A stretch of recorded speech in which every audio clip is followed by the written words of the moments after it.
গাছ খাও, মাছ খাও, নদী খাও কেন?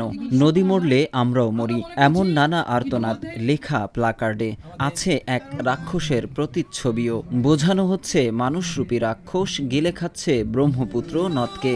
৬ সেপ্টেম্বর বিকেলে ময়মনসিংহের ব্রহ্মপুত্র নদের কাচারীঘাট এলাকায় জেগে ওঠা চরে এ প্রতিবাদ কর্মসূচি পালন করা হয়েছে। সংস্কৃতি কর্মী শামীম আশরাফ আয়োজিত এ কর্মসূচির শুরুতে সূরা পাঠ, দোয়া ও তবারক বিতরণ করা হয়। পরে আয়োজন করা হয় কথা, গান, কবিতা আসরের। বিভিন্ন সামাজিক সংগঠন, সংস্কৃতি কর্মী ও সাধারণ মানুষ সংহতি প্রকাশ করে প্রতিবাদ কর্মসূচিতে অংশগ্রহণ করেন। একসময়ের যৌবনা ব্রহ্মপুত্র নদ এখন নানা অনিয়ম ও দখলদারিতে মরতে বসেছে, এমনটাই দাবি ব্রহ্মপুত্রের স্মরণসভার আয়োজকের।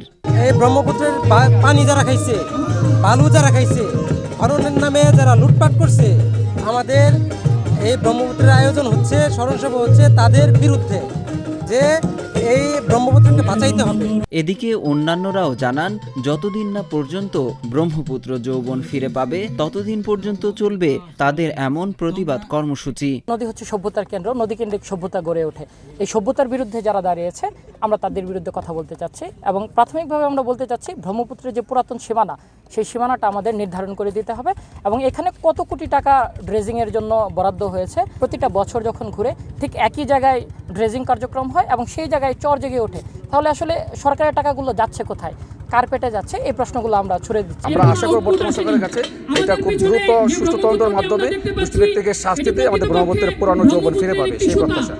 দখল, দূষণ আর পলি জমে ভরাট হয়ে যাওয়া ব্রহ্মপুত্র নদের নাব্য ফিরিয়ে আনতে ২০১৯ সালের শেষের দিকে শুরু হয় খনন কাজ, কিন্তু নির্ধারিত সময় পেরিয়ে গেলেও কাঙ্ক্ষিত কোনো খনন হয়নি।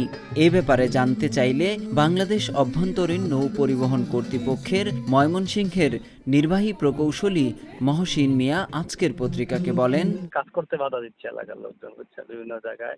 এর মধ্যে গত সপ্তাহে আমার ওই যে উদিসি ঘাটের অপোজিটে আমার একটা ইটকে অর্ডার করে ফেলাইছি, এই গত শুক্রবার, ঠিক আছে। তারপর ঈশ্বরগঞ্জে একটু সমস্যা করছে, বিভিন্ন জায়গায় হয়রানি হচ্ছে।